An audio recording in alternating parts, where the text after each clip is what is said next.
can move on from anything. You can move on from a death. You can move on from great loss of relationships, from divorces, from loss of jobs, from big sudden moves.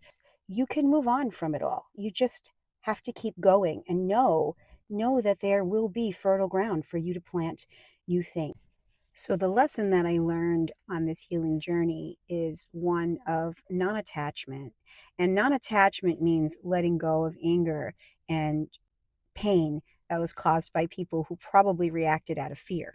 People can only see things through the lens of their own experience. So if somebody takes your words and doesn't have the whole truth of a situation, responding to something that you said or did or wrote based on their own interpretation without having the full story or without having the full context, how can you blame them if they respond in fear to protect themselves in whatever way possible? So that might mean walking away. How can you be angry when someone leaves because they don't understand your love? They don't understand, they may not have the capacity within them to love you in the way that you love them. So sometimes people misunderstand you, and because they've been hurt so many times in their lives, they assume that you're going to hurt them too. They interpret it using the lens of what they've only known before. So they assume that everything you say might be false or might be hurtful. And that's not your fault.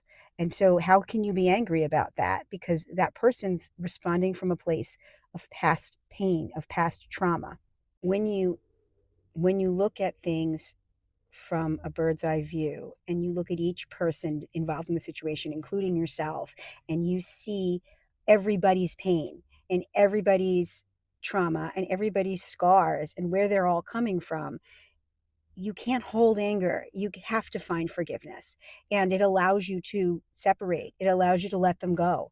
Then you make the decision that it's okay to walk away. It's okay to not have these people in your life. You just then are able to move forward. And everyone has their own path, and maybe a person's path aligns with yours for a little while, and then after a while it doesn't. And it's okay to let them go. They're not meant to be part of your story anymore. Then you just have to let them go. If someone has made you the villain in their story, well, that's really not your problem anymore. You just move on and go of the things you can't control. And you really can't control what someone else thinks of you.